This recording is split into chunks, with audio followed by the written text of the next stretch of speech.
ஆமா, ஒவ்வொரு டிபார்ட்மெண்ட் அதிகாரிகள்னா அது கீழ்ப்படியணும் தான். அல்லேலூயா. கர்த்தர் நிமித்தம் கீழ்ப்படியணும். ஒரு ஆமென் சொல்லுங்க பாப்போம். ஆமே, கர்த்தர் உங்களை ஆசீர்வதிப்பார். அடுத்து பாருங்க, ரூத் என்ற ஒரு சகோதரி வேதத்தில் பார்க்கிறோம். பழைய ஏற்பாட்டில் ரூத் பார்க்கிறோம். ரூத்துடைய கணவர் இறந்துட்டார். அல்லேலூயா. ஆமா, ரூத்து கூட மாமியார் நகோமிக்கு 2 மகன், மக்லோன் கிளியோன். அல்லேலூயா. 2 மகனும் இறந்துட்டாங்க. 2 மருமகள் இருக்காங்க. ஒன்னு ரூத்து, இன்னொரு ஓர்பால்.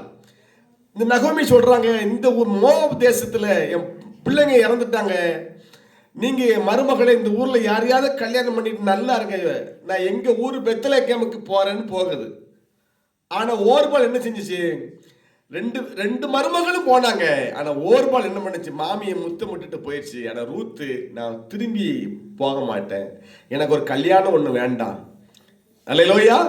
என் தேசம் இன்னும் வேண்டாம், என் மாமியார் வயதான காலத்துல உன்னை விட்டு போக மாட்டேன், உன்னை விட்டுட்டு போன அந்த பாவம் என்னை சும்மா விடாது. அல்லேலூயா. கடவுள் பார்க்கிறாரு, இந்த வயதான காலத்துல உன்னைய பராமரிக்கிறதா தேவனுடைய திட்டம்ட்டு மாமியார் பின்னாடியே நகோமி பின்னாடியே அது போகுது. அல்லேலூயா. கர்த்தருக்கு ஸ்தோத்திரம். நகோமி வர வேண்டாமா, எனக்கு வயதாகி போச்சு, என் கூட வந்து செய்ய போற, நீ வாலிப பொண்ணு, யாரையாவது கல்யாணம் முடியும்னு சொல்லி கேட்கல. அல்லேலூயா. நீ எங்க சாகறியோ அங்கதான் நான் சாவேன், உன் தேசம் தான் என் தேசம். என் புருஷன் இறந்தாலும் அவருக்கு நான் உண்மையா இருக்கணும், உன்னை நான் வயதான காலத்துல உன்னை விட மாட்டேன்னு ரூத்து. அல்லேலூயா. கர்த்தருக்கு ஸ்தோத்திரம். அந்த ரூத்துடைய உண்மையை கர்த்தர் பார்க்கிறார். புருஷன் இல்ல, செத்துட்டாரு, வேற கல்யாணம் முடியலன்ட்டு ஓர்வால் போயிட்டா.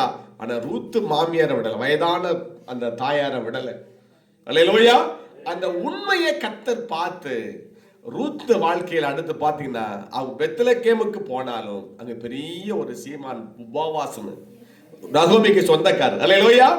அந்த போவாசை கவனிங்க, பெரிய வயலுக்கு பெரிய பண்ணை, அந்த பெரிய பண்ணை எஜமான அந்த போவாசும் கவனிங்க, ஆண்டவர் கிருபையில போவாசுக்கு ரூத்துக்கு திருமணம் நடக்க தேவன் உதவி செய்கிறார். கைவை சொல்லுங்க பாப்போம். ஆனா போவாஸ் தோட்டத்தில் ஒரு வேலைக்காரியன் தான் அங்க போயிருக்கு.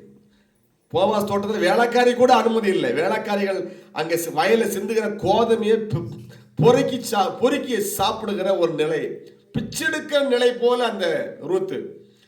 அல்லேலூயா. அப்பதான் கேட்கிறாரு போவாஸ், இந்த பெண்ணு யாரு? இந்த பெண்ணு தான் நகோமி கூட வந்தது, அல்லேலூயா, நம்ம ஊருக்கு வந்திருக்குன்னு. அப்ப விசாரிக்கிறாரு. ஓ, இந்த மாமிக்கு உண்மையா வந்திருக்கு. வாலி வயசுல யாரு கூடயும் போகாதபடி மாமியாருக்காக உண்மையா வந்த ரூத்து மேல அவருக்கு ஒரு மரியாதை வருது. அல்லேலூயா. ஆமா, யாரு உண்மையா இருக்கவங்களோ அவங்களுக்கு ஒரு மரியாதை இருக்குண்டு. ஒரு கைவை சொல்லுங்க பாப்போம். அல்லேலூயா. அதுக்கு பிறகு கர்த்தருக்கு ஸ்தோத்திரம். நகோமி இந்த காரியத்தை முன்னெடுக்கும் போது போவாஸ் திருமணம் முடிக்கிறார். நான் என்ன சொல்ல வரேன்னா, உண்மையா இருந்த ரூத்தை தேவன் கைவிடல, அந்த வயலுக்கே எஜமாட்டியாக தேவன் மாத்தினார். கைவை சொல்லுங்க பாப்போம். அல்லேலூயா.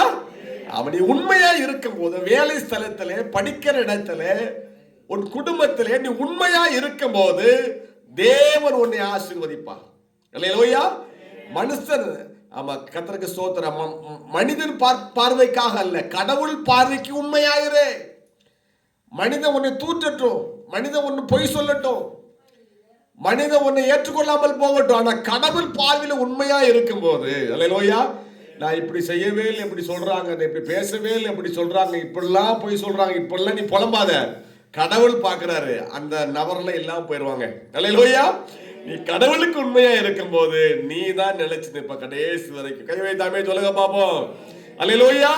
உண்மையா இருந்த ரூத்தை தேவன் அங்கே அந்த பண்ணைக்கு எஜமாட்டியாக மாற்று